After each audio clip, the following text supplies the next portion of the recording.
Welcome to Profiles in Eccentricity, a show about weirdos. With your hosts, John Fahey, Aaron Peter, and Matt Brousseau.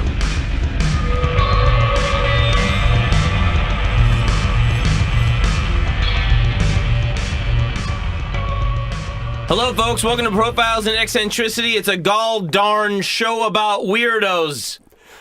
My name is John Fahey. Joining me, the prettiest young human under the sun, never to be fucking seen by eyes undeserving. My friend, Aaron Joseph Pita. Hello there, Aaron. Hi, welcome to Scumbag This American Life. I'm your co-host and high-functioning pervert, Aaron Pita. Now, Aaron Pita, talk to me about the man sitting to your right. The man sitting to my right can hardly be described with words audible by human ears. Fact. Perhaps some sort of visual communication system akin to that of Close Encounters of the Third Kind or the motion picture Arrival. Maybe some sort of nonverbal communication like that could maybe conceivably describe the majesty and decorum of the human entity sitting at my 3 o'clock.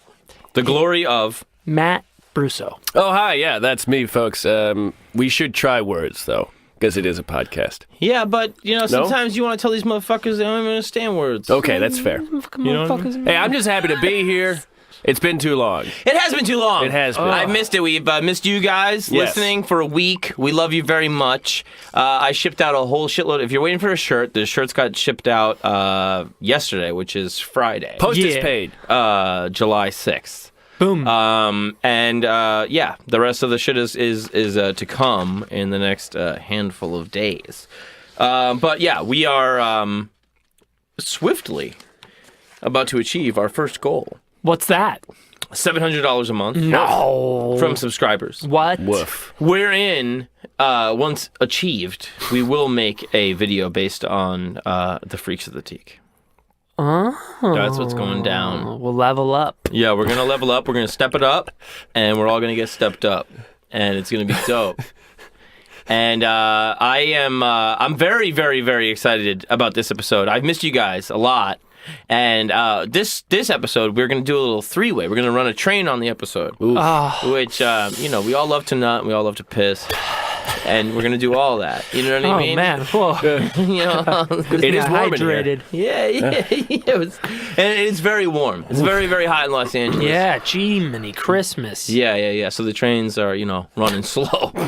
But, Aaron, you're going to set it off. Yeah, the trains are running slow. It's so hot.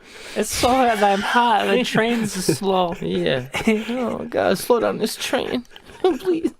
Daddy, no.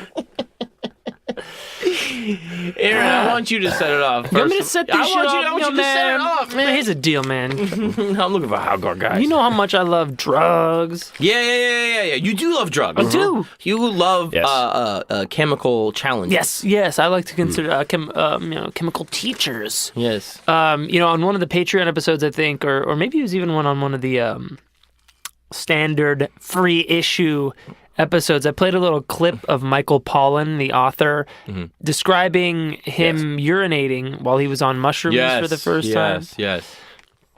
And from his book, How to Change Your Mind, it's a guide to the new science of psychedelics, etc. He talks about a gentleman, and I did a little bit of research on this fella, a gentleman by the name of Alfred Hubbard. Yes. A.K.A. Captain Trips, A.K.A. the Johnny Appleseed of LSD. Oh. Two good names. Yes. Well, and if you like Alfred Hubbard, 3. Oh.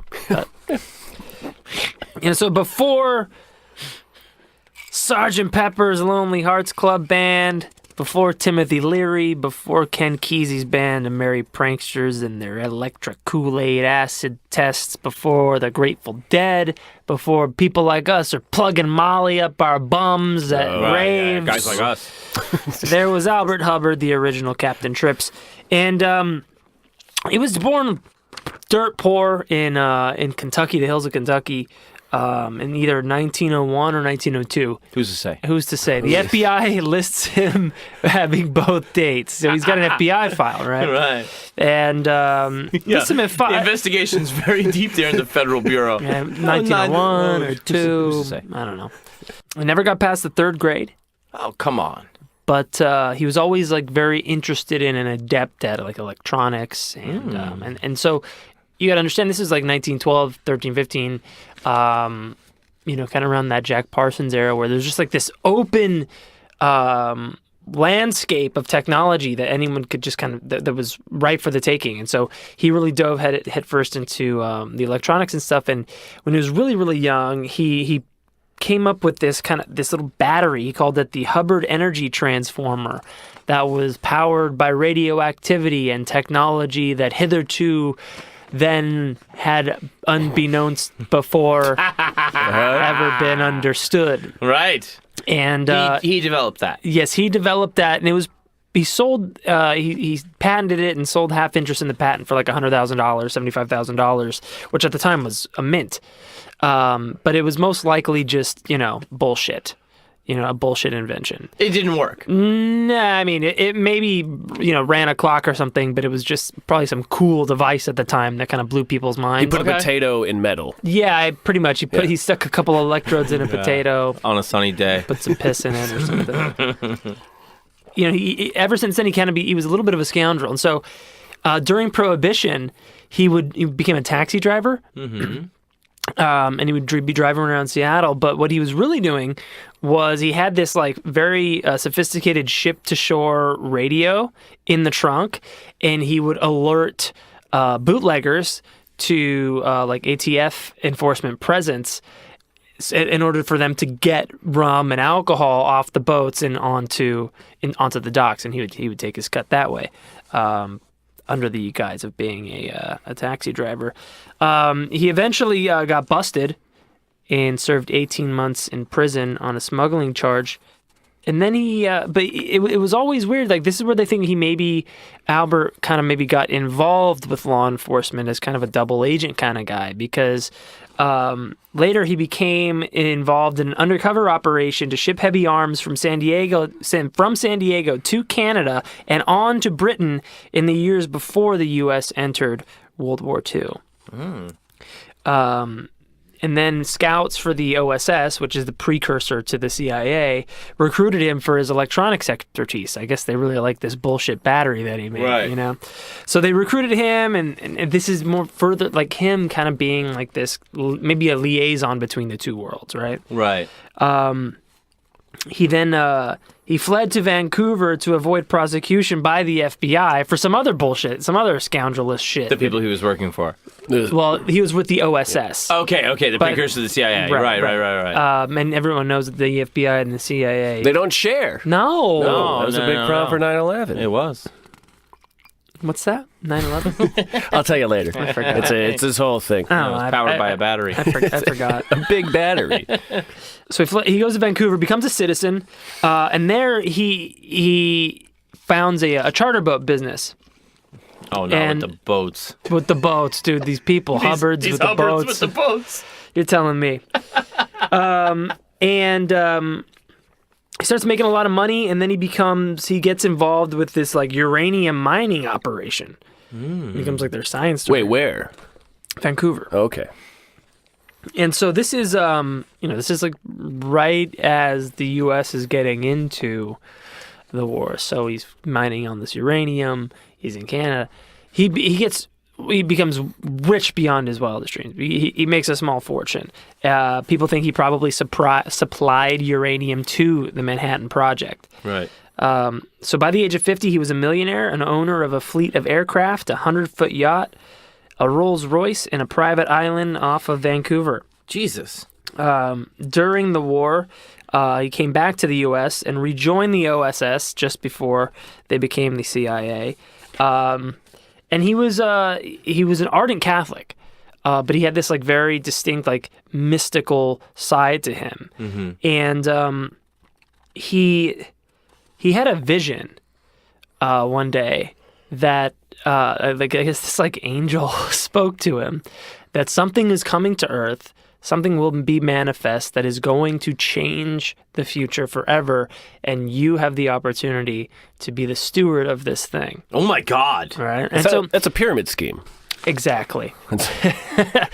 Well, but I mean, a lot of people throughout history have had kind of visions like this. Like Joan of Arc had, she had a vision that she was supposed to do. Yeah, but she didn't give us acid. No, she did not. Yeah, this guy had a vision and he came up with acid. Rene Descartes. And it did change things. Well, he did not come up with it, so I'll get to that. Rene Descartes. Descartes had a vision from an angel telling him to measure everything in the world, and he then came up with Man, what a specific angel that was. Yeah. Those math angels. You got to get down on your hands and knees. You got to measure this shit. You got to measure it. You can't just give me a immediate and everlasting ecstasy. Yeah. Measure it. I got to do math? Shit. So anyway, he while he's with the CIA, kind of becoming this, he's this agent. He's also running guns and rum for at the same time being an agent for the ATF. Right. I mean, the guy just was playing all sides. Yeah. Make your money coming and going. Exactly. And at one point, he had worked for the Canadian Special Services, the U.S. Department of Justice, and the FDA. Wow. So all of these other little side gigs, they think maybe was him. It all traced back to his work with the CIA. Right. Right. So in 1951, he had that vision. He's hiking in Washington State, and the angel appears to him, tells him all this stuff. And shortly after that, he reads an article about rats who were given LSD. Mm-hmm. So LSD had been invented at this point already by Albert Hofmann. But he reads this article about the rats, and he tracks down the researcher, and he cops some of the acid. Mm-hmm. And he takes some of the acid. Oh. Sure. And he has this revelatory experience where he sees the creation of the universe, his parents conceiving him. Well, he saw his parents fucking? Yeah, dude. Yeah. Oh, nice. It's super nice. Oh, shit, I think my dad's about to nut. Is that me? Do it! Don't wait! Yeah, do it! His hand starts disappearing like Marty McFly. Come, Dad! His mom's like, shoot it in my face. No! No, please don't. I want to live. But also, that'd be cool. Also, I love facials. So this changed his life, right? And he discovered that he felt that this was the thing the angel in his vision was talking about, LSD, right? Right. So he persuades Sandoz Labs to give him what I call a shitload of LSD. Accounts vary, maybe a 2-liter bottle worth of LSD, maybe a whole case of LSD, perhaps a barrel. But I mean, if you know anything, a 2-liter bottle of LSD. I don't even know what that means. How concentrated is the LSD? You know what I mean? Well, 100 micrograms is a standard, medium dose. Uh-huh. So a swig. What's a swig? A swig? From a 2-liter bottle. A swig might dissolve you into a being of pure energy and light. A microgram is less than a drop out of a dropper. Right. That's probably, or 100 micrograms is maybe a drop out of a dropper. Yeah, you smell the dropper. Yeah, you just take a whiff. You huff LSD. Hell yeah. So then he was, because of all these contacts that he had, he then became the sole connect for LSD in Canada. He had contacts with the FDA. He was given an investigational new drug permit, allowing him to conduct clinical research on LSD in the United States. And mind you, he had a 3rd grade education with a rap sheet a mile long. Right. And he also had a PhD that he got from a diploma mill. Oh, God. So he was the Dr. Captain Trips. Yeah. He felt that he was on this mission from God. And he had this top-down approach to engineer society compared to Timothy Leary wanted everyone to tune in, turn off, and drop out, right? And he wanted everyone to take LSD and kind of change society from the bottom up. Hubbard had this idea of doing it from the top down. Right. So he went around to people in Fortune 500 companies. Right. And the lieutenant governor. Yes. No. He tried to give J. Edgar Hoover LSD. that would have been the things he would have thought of. Oh my God. Yeah, the spooky ideas he would have had. Yeah. So, and J. Edgar would do it. No, J. Edgar would not do it. He was very skeptical of this guy. Right. He was busy putting on women's clothing. Yeah. Yes. You weirdo! Cutting a button up my bustier. Yeah. You know, members of parliament, members of the Catholic Church, people in Fortune 500 companies, like I said, writers, philosophers. I like that idea, though, of going top down. That just means the people in the middle didn't get any. But, like, Leary's Right. giving out to, like, the people on the bottom, and he's giving it top down. Yeah. It's all, you know, we didn't get shit. Yeah. We're the fucking middle children of history, right? But I mean, it is actually a really. I think it is a smarter idea. It is, I mean, because you have influencers. Well, also you're giving it to the the conservative establishment. Yes. Mm-hmm. Yeah. And the people that need their minds changed the most. Yes. And and those people who can tip society one way or another. It's just a more efficient way of doing it. When it was all said and done, he gave 6,000 people LSD. Jesus. He had dosed that many people. It's like patient zero. Yes. Yeah. Of But, more positive than... well, more positive than positive. Hey! Actors, all that. Like more human than human. Yes. So then he meets this guy Humphrey Osmond at a yacht club, and then he just meets all these people, right? Sure, Humphrey Osmond's hanging out. Yeah. There's like all these I know you love doctors, researchers, etc. Oh, Humphrey Osmond. I was talking to Humphrey Osmond the other day. He loves acid. And he realizes, you can help people with this drug. So never. I mean, yes, the spiritual experience of changing society, but then he figures that the best way to get acceptance of this drug is to help sick people. Interesting. And so, he was one of the first people. He kind of influenced Bill Wilson of Alcoholics Anonymous to use LSD in the treatment of alcoholism. No. Yeah, that was one of the first things LSD was ever used for. You're kidding me. Yes. No, I'm not kidding you. I'm 100% positive. Bill. Yes. Like Bill. But so what's the first step in AA? Is Admit take acid.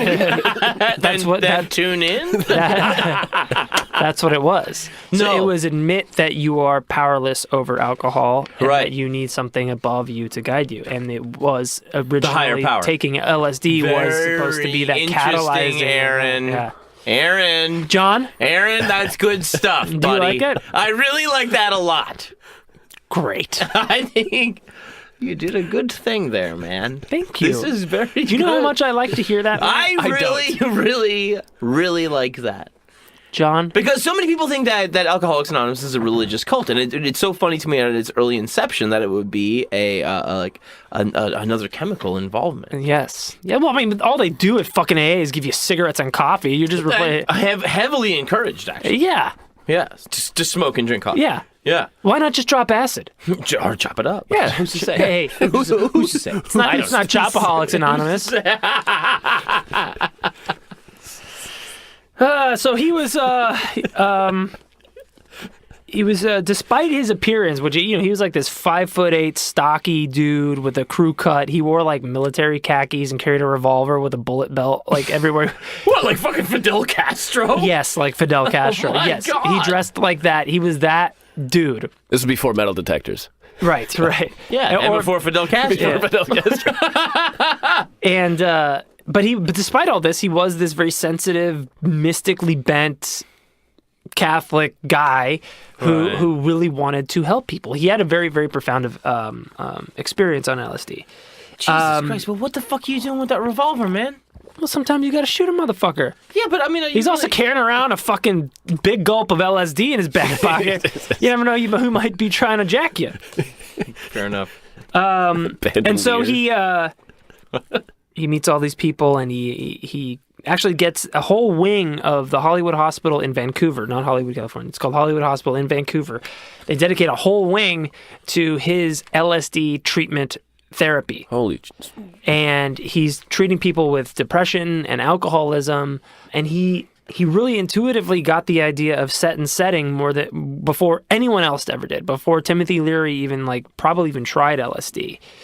He saw that traditional therapy rooms, or rather the traditional laboratories where they were testing LSD on people were these very sterile, hard right angles, very like non-comforting arenas to dive into your psyche. Yeah. And he was like, yeah, we got to change all this shit. So he like, even in a hospital, he puts art on the walls, he puts flowers in the room, couches, beds, curtains up, so that all of a sudden it's a much more welcoming atmosphere. Yeah. And I think I mentioned this before. He would go to people and they're tripping, right?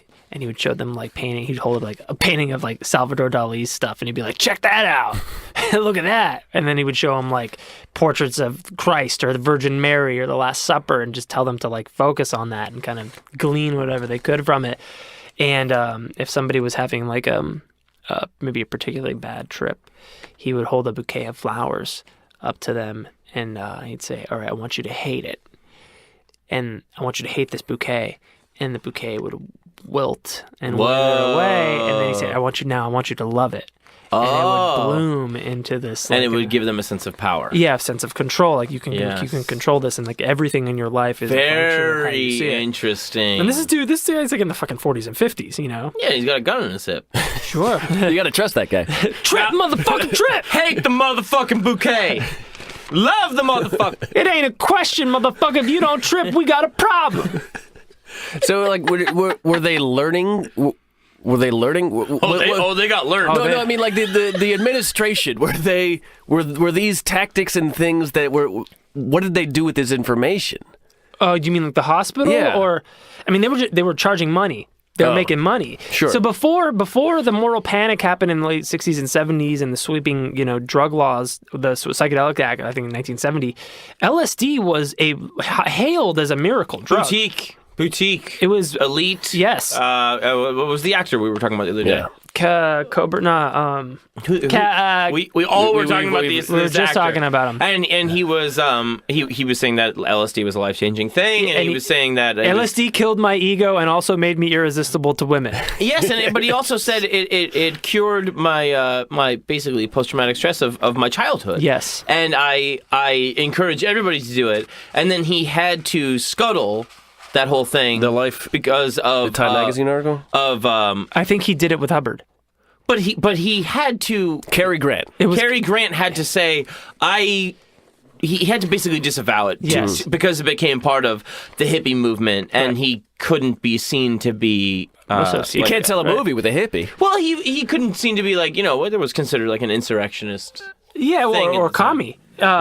I think Cary Grant actually was one of the people that Hubbard had his own plane. He would fly down to L.A. He'd swoop up actors, fly them up to Vancouver, treat them up there, and then fly them back down. But he was super into it. I think he did like 50 sessions. Yes. With a psychiatrist. And that's what the whole LSD movement was early on. It was psychiatrists thought of it as something called a psychomimetic, meaning that it gave you an insight into schizophrenia or psychotic breaks. It made you feel what it was like to be crazy. Right. So they wanted to feel that so they could better treat their patients. But then when Hubbard came around, Hubbard said it's more than that. It's about the experience. There's a therapy in the experience itself. Yeah. Never mind you understanding the person better. There's something valid in the experience as a whole. Right. And revolutionary, at least in terms of Western society, because there have been other societies doing psychedelic therapy for ages, but LSD was a new compound. So the Hubbard method, it was known, became this business up in Vancouver, and he was against that. I mean, he did not vibe with the idea of people charging $500 to $1,000 a session to help sick people. So he kind of like left that business a little bit. He thought it was immoral to do so, and then That's very interesting. Yeah, it's there's a nobility there. Thing. Yeah, it's very much the guy that came up with the cure for fucking polio. Yeah, Jonas Salk. That wouldn't monetize it. He was like, what? He's like, he says it's like charging for the sun. Yeah. What am I going to do? Which they'll figure that out. Mm-hmm. Right. But I mean, there is nobility to it. Where it's like this is a natural thing. Yeah, and I'm sure that was part of his Catholic upbringing. Yeah. There's a very strong, philanthropic element. Sure. He was also very critical, not only of profiting off of this, but he was critical of the CIA's use of LSD at that time because they were deep into MK Ultra, which was their mind control experiment. And he also may have been just saying that because he was probably involved in it some way or another, because he was a connect to getting Sandoz LSD. Sure. But I have a feeling that he was genuine in his critique of MK Ultra, because fucking they killed the guy. Frank Olson was a guy who the CIA, they would routinely dose their own people. Sometimes they'd put it in their coffee cup. Sometimes they put it in a water cooler. The CIA also did something called Operation Midnight Climax, where they dosed Johns in a brothel in San Francisco and watched them through two-way mirrors. Anyways, they dosed Frank Olson with a incredibly high dose, probably in the order like 100 times of what you would normally take. 2 days later, he jumped out of a 2-story building in New York. There's a documentary on Netflix about that. I forget what it's called, but well, I mean, the weaponization of things that lean, let's say, kind of progressive and peaceful by the military is well established. Like in The Men Who Stare at Goats, it's like it's remote all viewing. It's all about all the stuff of after the Vietnam War, there was a guy sent from the army to go on like a soul searching mission of like, who are we? And he came back from the West Coast with all kinds of stuff about meditation and peacefulness and, becoming whole and all this stuff. And everything he brought back that was about the advancement of society was in some way turned into a weapon against humanity. Right. He came up with be all you can be. Yes. Right. So it's like, I would have no problem thinking that they would do the exact same thing with LSD, especially when it's a chemical thing. Right. It's so, odorless, tasteless. Yeah. But how hilarious is it that they think that would be a control mechanism when it's the direct opposite of that? Yeah. It makes you question everything about your existence and your life and society and control. I mean, the idea that the CIA was like, oh, we got it now. And it's like, no, you have the polar opposite of everything you stand for. Be careful, it might burn you down. Exactly. Yeah, I think Terrence McKenna said that in terms of like the potency of LSD, 100 micrograms is nothing, and compared to what it can do. He said it's like an ant that could take apart the Empire State Building in an hour. Yeah, and other drugs you have to take a lot more to really get an effect like that. Right. One of his regular stops in L.A., as he was wont to do, he'd fly down to L.A. and take these actors up to Vancouver and dose them, was Aldous Huxley. No shit. Yeah, he was good friends with Aldous Huxley. Interesting. In fact, he introduced LSD to Aldous Huxley. And the Hubbard method in 1955. So he guided Huxley through LSD sessions. Yeah, showing him pictures of naked girls and stuff. Do you like this? You're straight now. Hate it. If you're so straight, kiss me.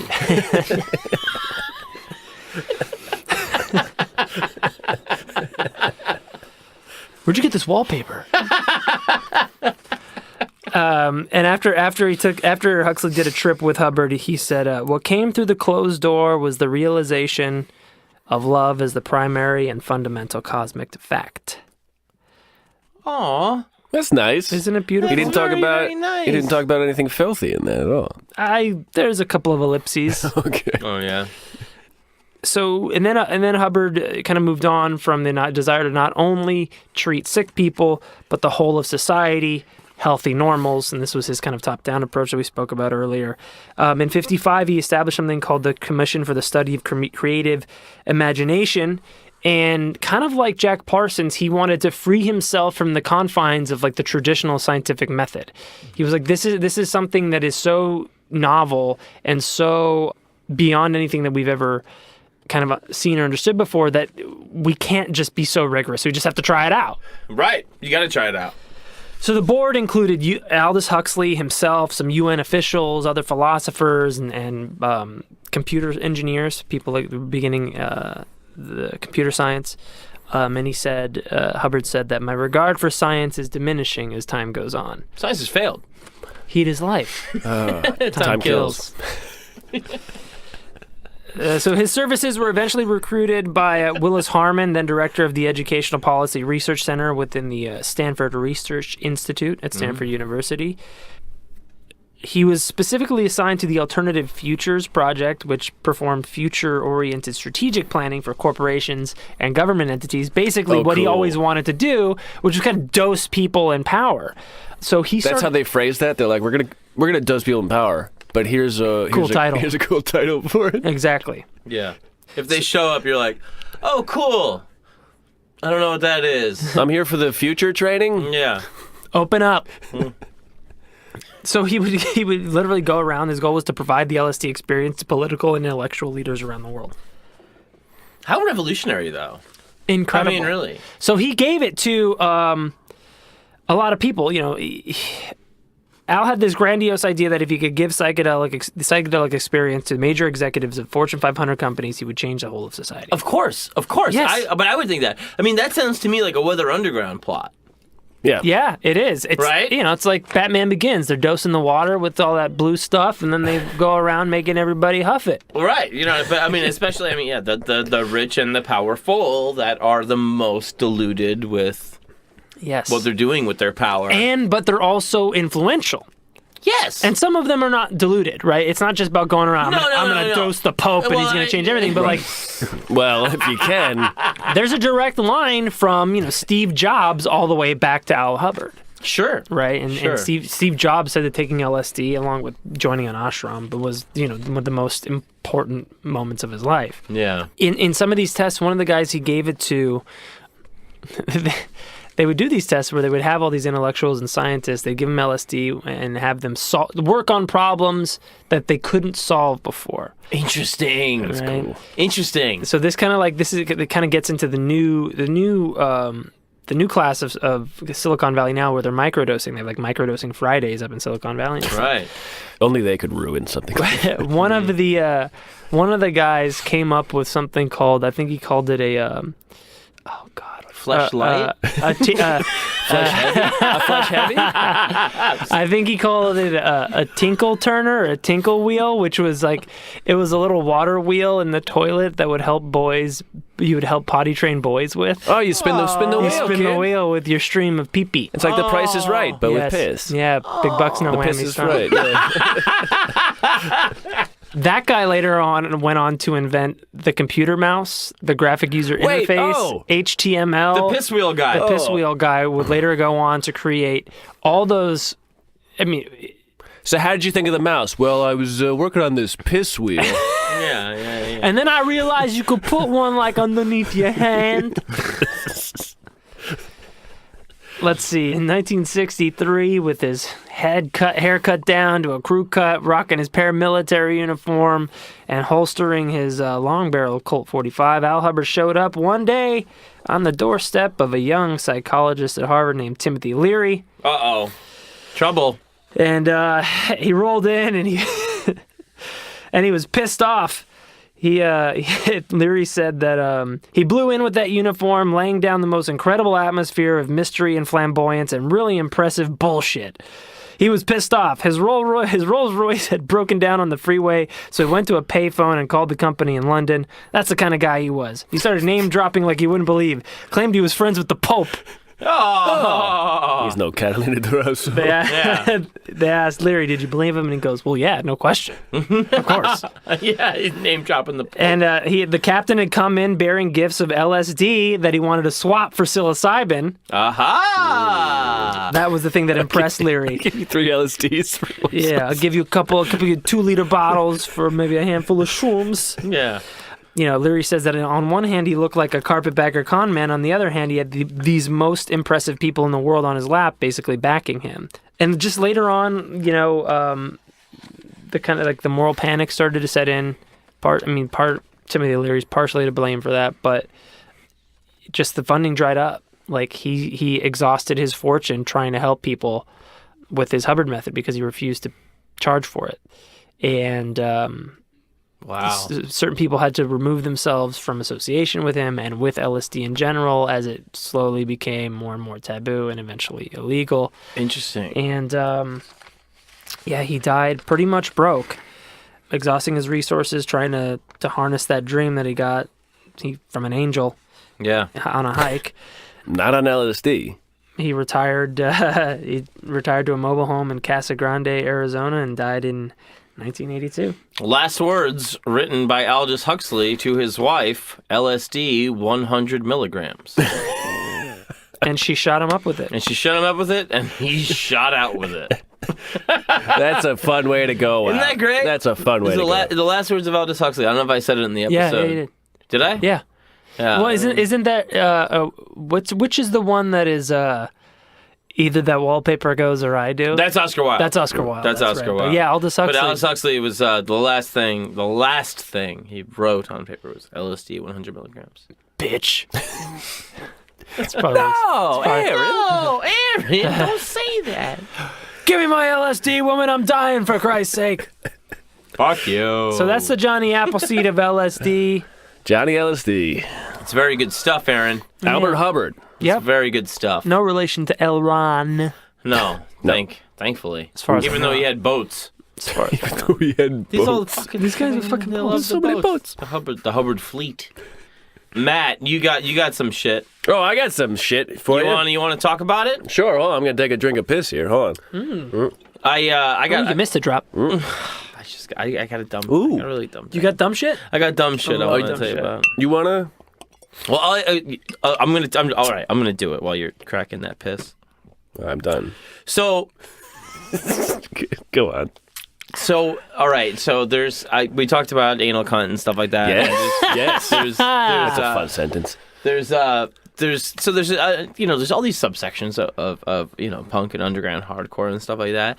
And one I'm very interested in is Youth Crew, right? Which is the straight edge portion of like in the 70s and et cetera, like there was like this whole thing where it was like, get drunk and be like a Sid Vicious type punk and be a junkie and all this stuff. And then there's this like rebellion in the early 80s in America, which was straight edge. It was just like, we don't need fucking to do that shit. We're just psyched on going to shows, you know what I mean? And like, we don't need all that bullshit. And like, I always thought that was so fucking stupid. no, but it's like it is such a well, of course, as a drug lover, you wouldn't like it, of course. But even when I was straight edge, I was thought like, don't make a thing about it. You go get a personality, you fucking loser. Right. You can't have a personality about not doing stuff. What's more punk than punk? But it's so emblematic of how things go in the to and fro. Sure.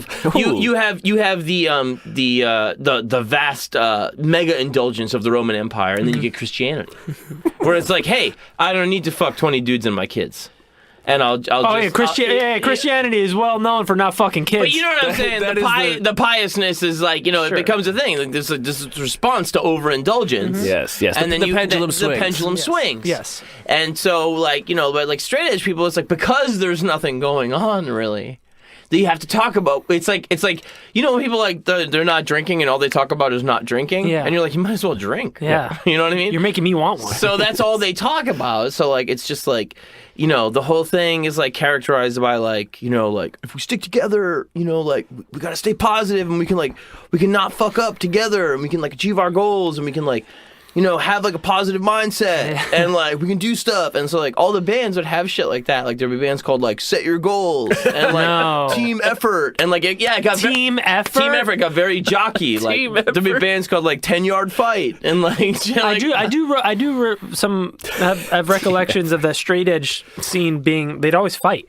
Yeah. It was because like you can't drink. You need some. Yeah, so you gotta get high off of the endorphins your body But not releases only by that, getting it's your like ass so like beat. it's Have like fun out there. The auspices of like straight edge were like, okay, this is like no sex, no Wait, what?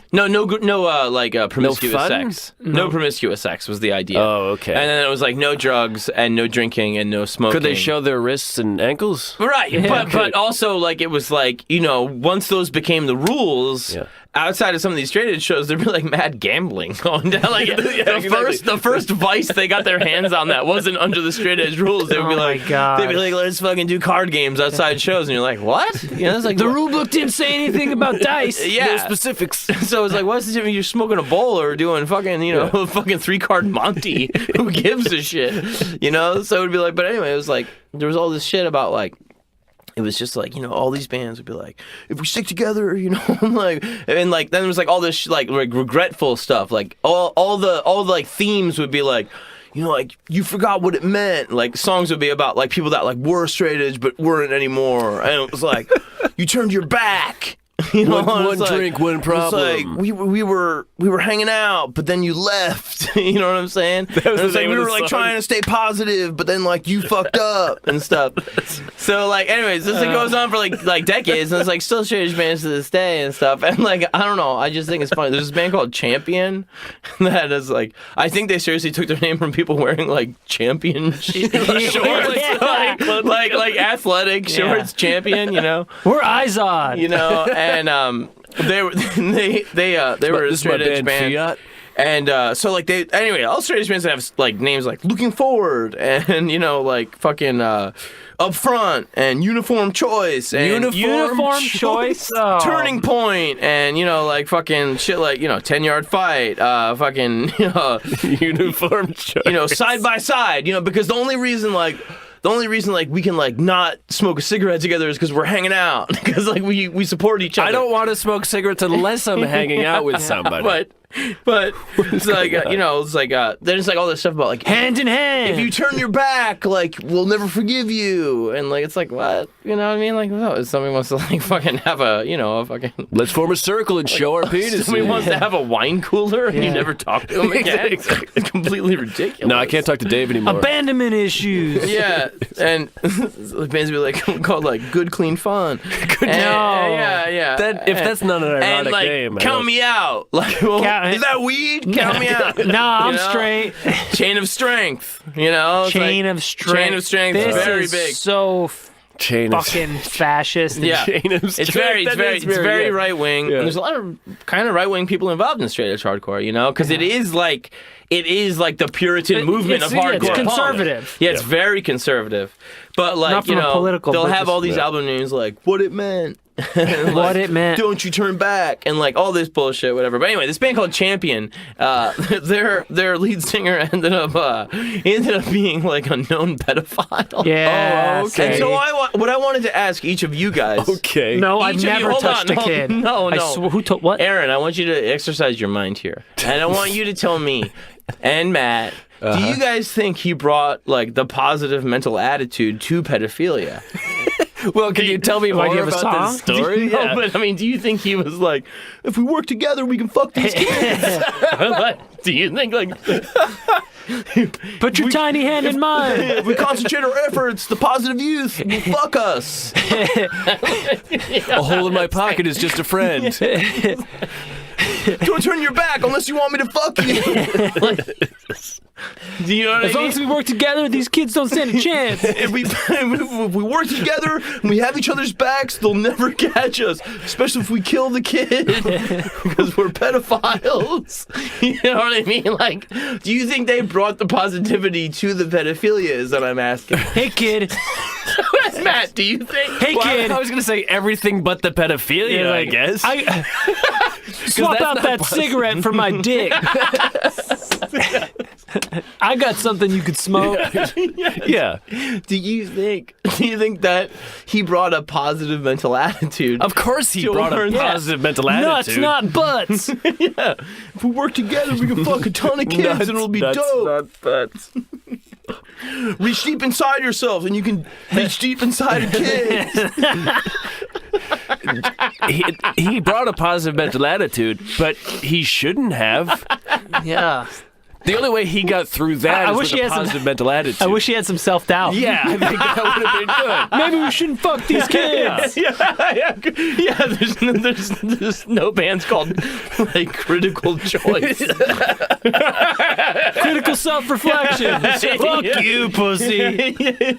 Turning point. Turning point. I'm sorry. I have friends that are straight edge. I love you guys. I'm just saying. I think it's funny that I mean, it's like really. Are you really gonna lord it over somebody that you don't smoke a Camel? You want to fuck a 14-year-old girl? Playground, bang around. That's all I got. I guess what you're saying, John, is that there's pedophiles everywhere. There's not one group that is above it. But Exactly. But also in the piousness, isn't it so Catholic? It is. Isn't it? It's like, where are we going to turn? Oh, well. To the kids. 3-card Monte and fucking kids. The children but- are the future. But no booze. No, hey, don't chop it up.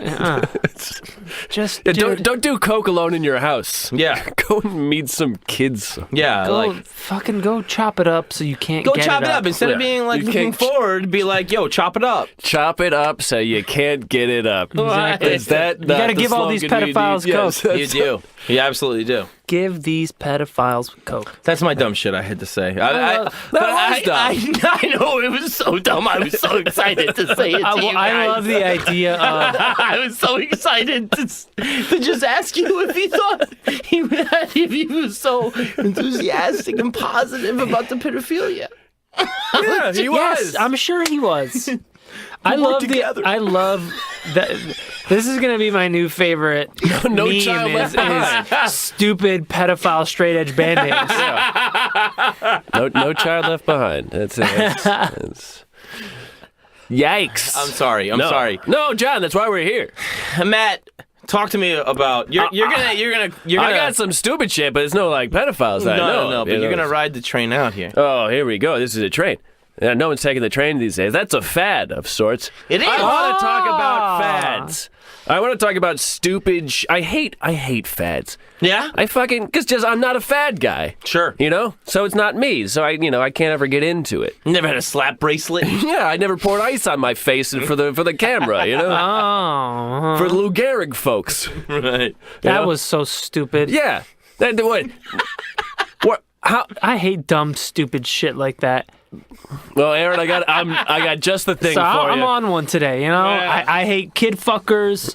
Well, good. That's a good one. That's controversial. You hate raising money for Lou Gehrig stuff? Fuck them. hey, where do I get some raisin money?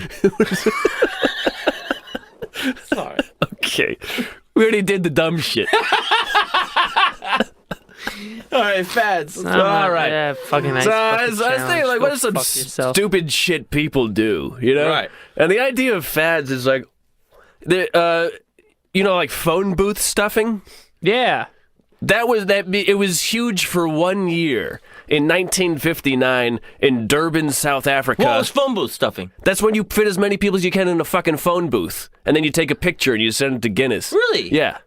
Huh. Yeah. It was big for a year. I didn't know that. 1959, 25 Boring year. students in South Africa set a record that never existed before. South Africa.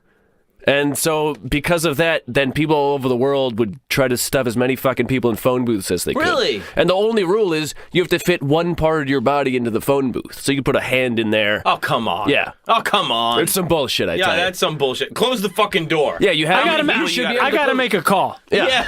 That's always, yeah. Exactly. There's a man standing out front going, I just need to call the doctor. Bunch of stupid stoned college kids. And that was just, that was like, right after that was this thing called hunkering. Oh. And hunkering is from a Scottish word for hunches. Uh-huh. And all it is people sitting for as long as they can, like, on the ground. What? Basically, like, like a deep squat. Oh, squatting? Yeah, squatting on the balls of your feet for a long time, John. That's hunkering. That's funny. It grew... It grew out of a chair shortage from a frat house in Arkansas. Aww. All these... Well, that's like what they do. What was it, planking? A few Right, years ago, yeah, we probably get Yeah, to that grew out of what? Like a plank shortage? I don't know. I'm starting to think these people should join a hardcore band and fuck kids. That's where it begins, with the fads. So these guys in Arkansas, they saw these bunch of dudes from the Ozarks. They would do that deep squat, like that Eastern, like that Russian squat type of thing. And they'd just be whittling at stores, they would, in Arkansas. They'd see all these folks doing that. And so then this fad became hunkering. And one of the things said, hunkerers always hunker together, and girl hunkers are perfectly eligible. Oh. Hunkers hunker together. Always for life. Sophisticated people hunkered flat-footed, so not on the balls of their feet, because they're sophisticated, John. Ah! Is the sophisticated... I'm not going to stand here on the balls of my feet as I hunker like down. some savage. Mark Savage. And we have the girls here as well, and they're not on the balls of their feet, are they? And we're all hunkering down, and we're all trying it out. And if you'd like to try it out, you can try it out. But just one thing, make sure that you're flat-footed. Real progressive folks, they hunkered with their elbows inside of their knees. Hey! That's how progressive they were. Though, Blasphemy, I say. I'm going to hunker down. I'm going to do it on the flat of my feet and with my elbows on the outside of my knees. They're progressive. So why were they progressive by doing that? well, they were different. You know, that was the new thing. I don't know. Sometimes progress isn't good. Right. Yeah. It is the nature of it. But also, there was noted that this was tough while hunkering and hooking. And that meant drinking beer while hunkering. Oh, I like that, man. Uh-oh. I like that. You ever sit in a deep squat for a couple hours while drinking a beer? I could use some piss. Ooh. Maybe that's what you did while you're there. Yeah. You know, before hunkering and phone booth stuffing in 1949, so that was like the 50s and early 60s fads. Before that, panty raiding. All right. The 40s was panty raiding, folks.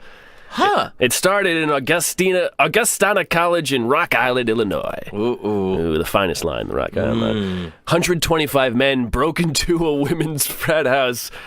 First, they broke through the heating pipes, then an unlocked door, and then they locked up the house and cut the phone and power lines. Jesus Which, Christ. you know, you think about it today. Oh, yeah, this isn't a panty raid. Oh, this yeah.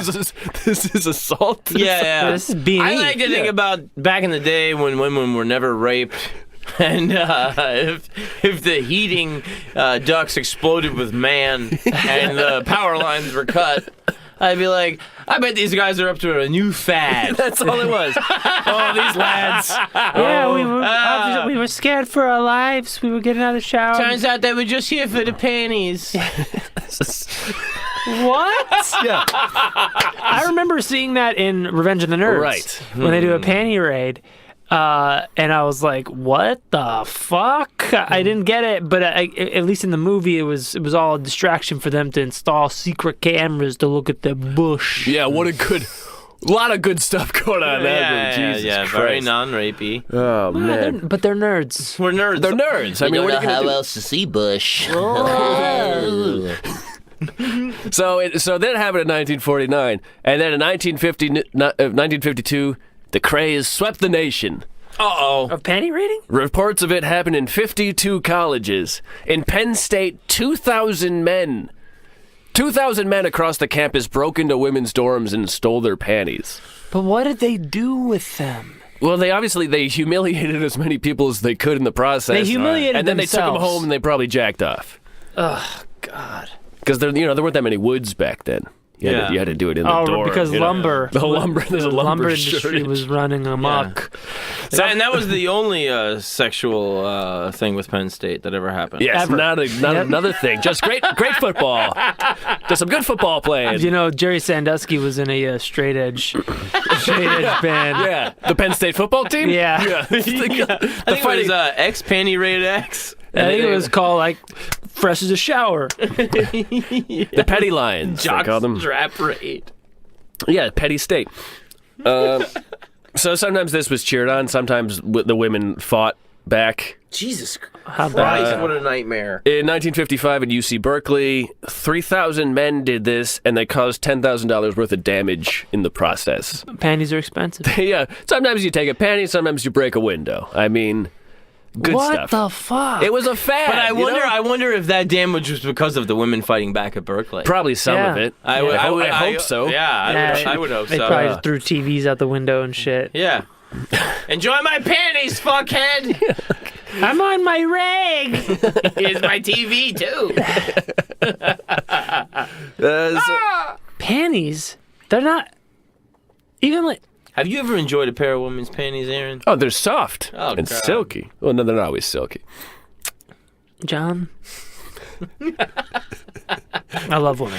Hey. You know this about me. I love women. Oh, I know you do. Do you love But- the panties? Never in my life have I ever desired No. a No. pair. No, All they are is an obstacle. all right. But I understand what you mean. Not good phrasing. No, but let me say this. And they're only sexy when the woman is wearing them. Yeah, absolutely, Yes. absolutely. That's- When my fucking Uncle Gary's wearing them, I could give a fuck. I don't Well, I want don't to know, see a him good framed mannequin. on a wall. I don't want to see him in a A big hip I mannequin? want to see. I know. want to see you in them, looking real nice, and then I want to get to it. Sure. I don't want to have a memento of me breaking and entering into your sacred place to Yeah. take your fucking chonies. Right. Well, I think we can all agree that college students are dumb. Yeah, but also, like, there are people that are into that shit. Yes. Where it's like, hey, I want to huff these panties. Yeah, they're called serial killers. Right. And so that's the thing is that it is this like insane thing where it's like I also have been like I don't know who the fuck these guys are that I want to start huffing up the panties. It's a weird mob mentality. I think it's just Yes, like when very guys much. get in a group, or people in general, but when guys, especially men, Yes. get into or people who identify as men get into a group. There's a couple of charismatic individuals and there's a bunch of followers. Right. And But then you got to be at college and go back to the regular daily life and see one of these ladies out there. And one of these would be like, "Were you one of those maniacs that was crawling through my heating ducts and stealing my underwear?" no, I'm You know what I'm saying? Yeah. And imagine that. Maybe imagine that. And you were one. Yeah. And you were one of them. while you're studying for your PhD, or And maybe that's but it's all a bit of fun, isn't it? well, maybe that's the know what I mean? the appeal is the psychological one-up that you may have on your. I would say lady so. now, I would is say that so. It's like, look at that girl walking down the street. She won't fuck me, but at least I have her panties. Yes, Well, it's a step shy of rape. Oh yeah, it it's is. psychological Oh, rape. absolutely. It's warfare. It is. It's very, very nefarious. And a lot I of don't condone it. A lot of dumb kids are like, I don't know how to talk to women, so I will force an interaction. Yeah. You know, it's like, how did you meet? Well, your husband, your father, he broke into my apartment and stole my panties, and I was Another like, Marty wow, what a McFly reference. guy. Yeah. If it was capture the flag with the most intimate article of clothing you could ever imagine, that's what we did. Red Rover, send your panties on over. So that was it. That was the 40s and early 50s for you. The 30s, a little more tame. The big fad in the 30s was goldfish swallowing. Yeah. 1939, Lathrop Withington Jr. Lathrop Withington. I've swallowed 46 goldfish. Yeah, goldfish are a type of carp, Lathrop. He was a freshman at Harvard, Of course. running for class president, and he bragged that he had once eaten a live fish. And so friends bet him $10 that he couldn't do it again. Haha. Suck it, Lathrop. The Japanese have been doing that forever. Yeah. So he practiced by swallowing tadpoles and baby goldfish. He worked his way up to a goldfish, and there's a picture taken from that time of him swallowing a goldfish, and everybody cheered him on. No word if he actually won his race or not, because it didn't matter. The fad had started. In April 1939, Marie Henson became the first woman to swallow a goldfish live. Equality was reached. Oh, God. Don't touch my panties. Sure, I'll swallow the fish. Please just... At the University of Pennsylvania, some man swallowed 25 goldfish. Oh, God. What? At So many MIT, fish. a guy swallowed 49. No! He probably invented the computer mouse and the piss wheel, too. It's such a big week for him. And at Clark University, Joseph Diliberto, he ate 89 goldfish. Hell yeah. A lot, living goldfish. Hell He And yeah. they're swallowed just them. swimming around in his gut. Yep. The current world record was set by a Los Angeles college student in 1974. O.J. Simpson. The number 300 goldfish. No. Live. Live. Did he puke them up? No. He swallowed them and digested them live. He had the worst week of his life, I imagine. Jesus fucking Christ. Could you imagine him just shitting out little fish skeletons? Just little fully formed skeletons coming Can you out just of his imagine 300 fish and the shit you have to take immediately after? And they're just swimming. You have to feel them. They're dying. They're being They're boiling dissolved alive. alive Yeah. in hydrochloric acid of your Yeah, gut. and they're probably fighting for supremacy in the last moment. There's probably a kingfish one at alpha the end fish of it. claws his way out of his mouth. I'm your son. This is male pregnancy. Is puking. Yeah. Yes. Jesus fucking Christ. What decade is this? That was 1974. Jesus. When he did that. Fads. I hate fads. That's torture of goldfish. I think it is. It is. It's not They're good. very, very. At least they won't- Torture of everybody. I guess even yourself. I'm tortured listening to it. Yes. So that was God the late 30s. But the big fad of the 1920s was flagpole sitting. Ah, yes. Flagpole sitting. It's a real thing. There's a famous man named Aloysius, a.k.a. Anthony Kelly, a.k.a. Alvin Shipwreck Kelly, who in 1924, he sat atop a Philadelphia flagpole to promote a movie he was in. He did it for 13 days and 13 hours. He just sat on it? He had a little board, Oh, come on. and he put it on top of the flagpole, All right. and he sat there for 13 days. There's a great song called Flagpole Sitting in the 90s. It's not that good. It's a great song. It's a great song. You're wrong. It's a great song. Harvey Danger. You're both right. That's very nice of you. But this fad goes all the way back to ancient times. No. To the Stylites. The Stylites were... Wasn't that like a doo-wop band? It might as well have been. With the Stylites. It goes, the hermits, if you want to be really religious, you want to get into it, you live in a cave for 30 years. There's this hermit in Palestine who dwelt in a mountaintop cave for 25 years until his death. Very famous. There was a man who stood upright for many years, absorbed in contemplation, without ever lying down. And they were like, he is so pious. He is just standing there. What a wonderful man. I feel like it's very funny if you're not a very good hermit if you're famous. Yes. Very yes. famous hermit. Sounds like a really bad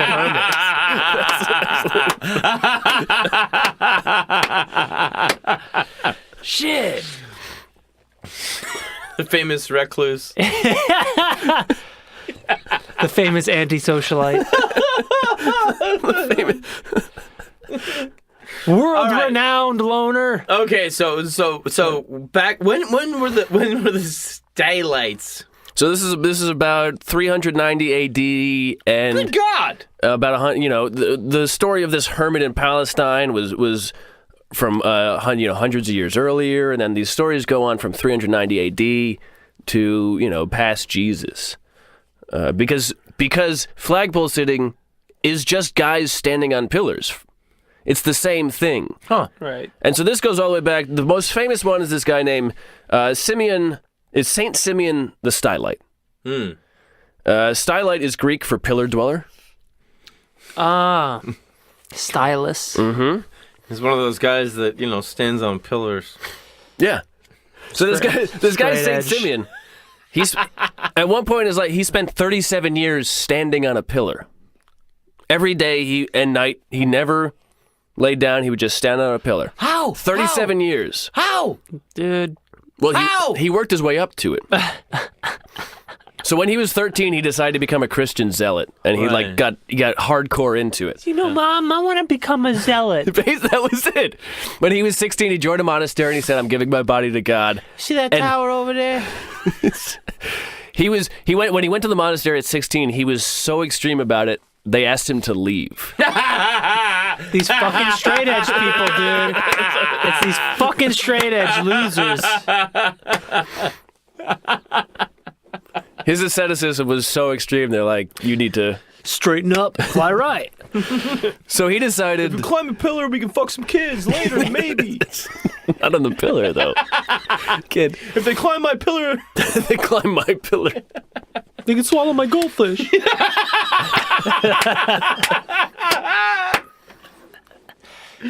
So after he left the monastery, he got kicked out, he decided to become a hermit, and he lived in a hut for just a year and a half. Didn't eat or drink for Lent. He came out of the hut after a year and a half, and everybody said, he's still alive. It's a miracle. And so from the fame of this, he decided to start standing. Jesus Christ. And he moved to, I don't know what that is. So he's near Aleppo, and he finds a pillar just near Aleppo, and there's these ruins there, and he just climbs the pillar and he stands on it.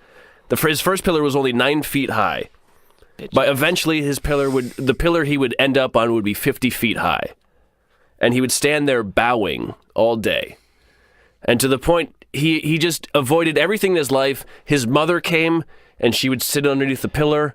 Then she died underneath the pillar. Oh my God! And they put her coffin at the base of the pillar. All he wanted to do was get away. And so he just stood there bowing for 37 years, and then he died standing there bowing on the pillar. And before he did this, though, this one other guy named Daniel came up, and he's now known as Saint Daniel the Stylite. And Simeon gave him his blessing. And so Daniel said, "Now I'm the Stylite too."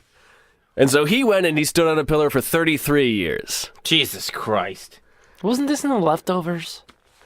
It might as well have been. Close to me. Yeah.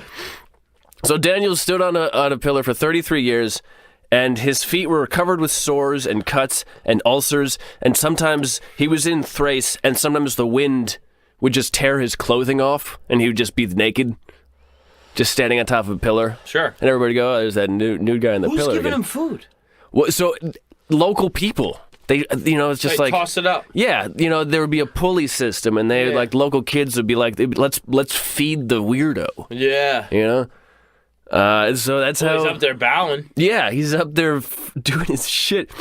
But Daniel, the whole idea of this was like, they're so in tune with God, we can learn about piety from them. Right. We can, so like Daniel has this saying where he said, before he died, he said, "Hold fast humility, practice obedience, exercise hospitality, keep the fasts, observe the vigils, love poverty, and above all, maintain clarity, which is the great commandment." And fuck kids sometimes. He said, "Keep closely bound to all that regards piety, avoid the tares of the heretics, separate never from the church your mother. If you do these things, your righteousness shall be perfect." I think that is kind of like Aaron. I think you can understand what I think about this. Where it's like, don't you think there's like this thing where like once you introduce the idea of religion and stuff like that people think there's going to be like a hack Yes. where you jump the like regular like mortal plane if you do just like the most pious thing. Don't you think there's like a thing where it's like, if I just say I'm like so godly that I'm gonna like skip ahead a few levels? Do you think that's where like a lot of that shit is coming from? Yeah, I think, well, people are always looking for like a life hack, shortcut type of thing. I think it's more selfish than people actually allow. Yes. Yeah, absolutely. I think people are like really being like So I think the original purpose of the piety is the piety in and of itself is kind of its own reward. But you're thinking that some people are participating in that with the hopes of a reward at the end. I don't even think it's a reward. I think it's a lot of times it's just what's going on. I want to be the first to find out what's going on, like discovery. Right. Sure. I don't even think it's like reward, but I think it is like, if I skip ahead a few levels, like will I get to the nexus of what the fuck is going on?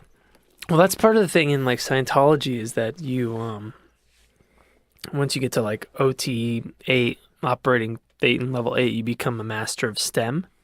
Which is space, time, energy, and matter. And you can like manipulate reality at your will. Right. Yeah. Which, I mean, if you look at Tom Cruise, Yeah. He's done it. he's doing pretty well. Sure. So, Yeah. so maybe So what is it? STEM? space, time, energy, and matter. So can I make myself nut in the past? John, you already did. How do you know? Oh, I know. If I know anything about you. Cool. But I do think there's something to it. It's like, oh, this guy's so pious, and he's like, I don't fit in anywhere, so I will just, the one thing that defines me, I will thoroughly embody it. Yes. Because I don't know what else to. Also, like back then, there's not like that much to do. Yeah. So it's like, Yeah. I will become that guy. And I also think there's a thing where it's like I'm going to be the one that's the pious one for everybody else in the community. I do think it's also that. Oh, absolutely. It's like I'm going to be the one that suffers the sins of all these idiots that are going down and sending me up ham sandwiches. Yeah, maybe they won't kill me like Jesus, but Right. Yeah, but I like- can suffer for their sins. I can torture myself for them. Yeah. Yeah. And so I think that just crazy people are magnetic sometimes. yeah, oh, absolutely. Mm. Yeah. I mean, look at me. Look at you. Oh.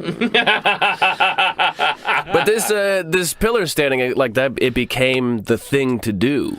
You know, so like people would be like, "Wow, that's it," and then someone in another country would do it. Someone in another country to do it. There's this one guy, Alpius. He was in near the Black Sea in Turkey. This place called Paphlagonia, which I don't believe that's the name of it now, but it's just north. It's just south of the Black Sea, where Turkey touches the Black Sea in northernmost Turkey. And he lived to 118 years, and he What? spent the majority of his life standing on a pillar, Yeah. to the point where for the last 14 years of his life he couldn't stand, so he had to lay on the pillar, Oh God. and then he died. And everybody was like, "Wow, well." You know what the one thing is about being on the pillars? You can't get sick up there. That's right. That's the beauty of it. Because you're not touching all that. Not down with the riffraff. There's no germs there. But I want to go back before we end to this guy Shipwreck Kelly. How did they shit? They just shit off, Off the pillar? Yeah, Jesus Christ. a deep squat. Yeah. Oh, the hunkering down. Yeah, you know, it's a squatty potty. All they did was eat goldfish, shit off a pillar, and stuff into a phone booth. Squatty pillar. Yeah. Yeah. And if you ate one, you were a saint.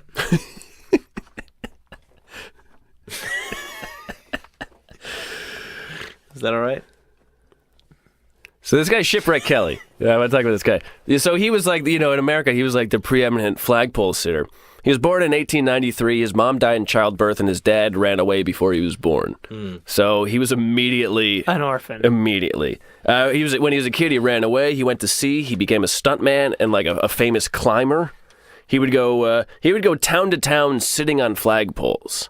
That was like his big money maker. He would like sit on a flagpole in like bumfuck Illinois, then go down to Ohio, sit on a flagpole in your town. Everybody would come out and be like, "Look at this man. He's up 20 feet in the air, sitting on a pole."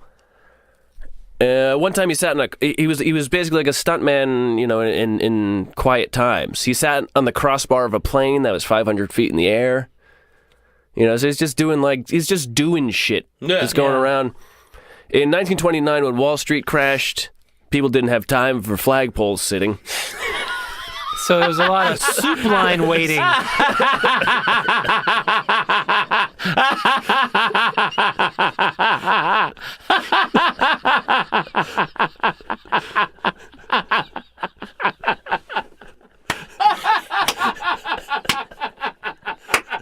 He's freaking out. I love it. Ladies and gentlemen, Mr. John Fahey. wasn't much time. There wasn't a lot of time. There wasn't.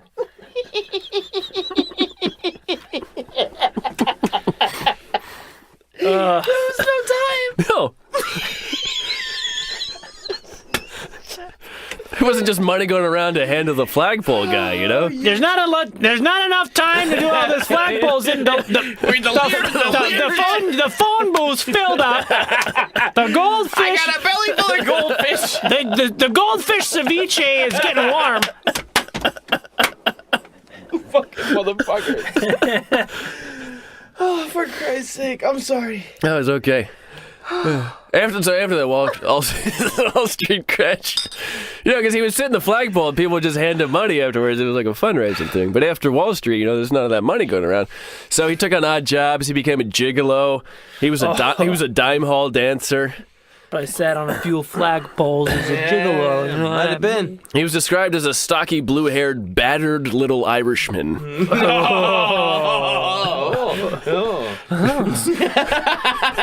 With sparse red hair. I like the phrase battered, though. Battered. That's a man who's been through some shit. So in 1952 was his last seating. So he was almost 60 years old by then. He was 59, his last flagpole sitting in October in Texas for the Lions Club. There was a local Lions Club, and to raise money for them, he sat 65 feet up on a flagpole, and he had 2 heart attacks while he did it. Jesus. And so they made him come down. They're like, all right. Get down, you've had 2. You've had 2 heart attacks. What he in doing? God's name? So, like, he, 65 feet up, he would, sometimes he'd be sitting on a flagpole that was on top of a building. So he wasn't always like 10 feet up. Sometimes he was 100 feet in the air. Jesus fucking Christ. Just sitting on a wooden board on top of a round ball. Yeah. Ew. Good God. So then back in 1959, he was in New York City. No one knew who he was anymore. He was old. And he's crossing the street, and he got hit by a car and died. Good. Funny. Good. Funny. That's funny. Yeah. That is funny. I always like that. The man who 2 could sit heart on the attacks flag- on a flagpole. Yeah, but that's not what kills you. No. Not your life's work. No. You just crossing the street like a fucking idiot. Yep. Yeah, Crossing the street. I love this shit out of that. Yeah, good. Love that. Good. And underneath his arm, they found a scrapbook of his life that he had made. Poles to sit on. It was called, I shit you not, The Luckiest Man on Earth. Oh my God! Good for him. Yeah, go fuck yourself. No, I love that. If you're going anywhere in life and you have a book under your arm that says the luckiest man on earth, You better get hit by a car. but I mean, you're talking about yourself, and good for you. His body wasn't claimed for over 3 weeks. As luck would have it. And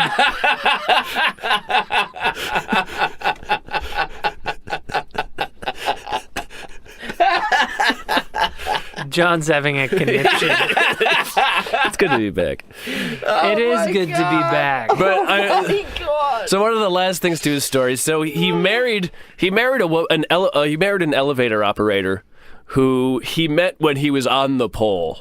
Oh, for Christ's sake. Which is a different phrase back then. Yeah. And they had one son. And his one son, died in 1973 when he's working for the Clyde Beatty Circus when an elephant picked him up and threw him to the ground, killing him. And then the elephant stepped on him in front of a live crowd. Oh my good Lord God in heaven. The luckiest man on earth.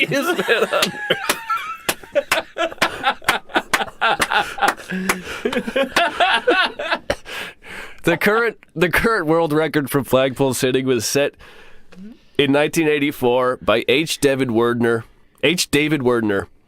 who sat in a flagpole to protest the price of gasoline for 439 days. Wow. And what the price of gasoline at that point was 90 cents a gallon. Yes. Wow. I hate fads. Yeah. I don't like fads. Yeah. Fuck 'em. Wow. I'm glad that That's good I'm stuff. so happy. Yeah, I hate fads like that so much. Yeah. I'm happy that guy's kid got smashed. No, by you're him. not. Fuck No, 'em. you're not. Fuck 'em. No. The gene pool ends there. No. It ends there. Can I tell you about my favorite campaign against high gas prices? No. This is a sign that said, sick of high gas prices, ? lemonparty.org. Because I love it a good sounds like a lemon. party. Yeah. It sounds like a political party Yeah. to end Yeah. the high gas prices. And those guys aren't buying any gas. Those guys ain't going nowhere for a while. Forever. As long as the net is real, which is it at all?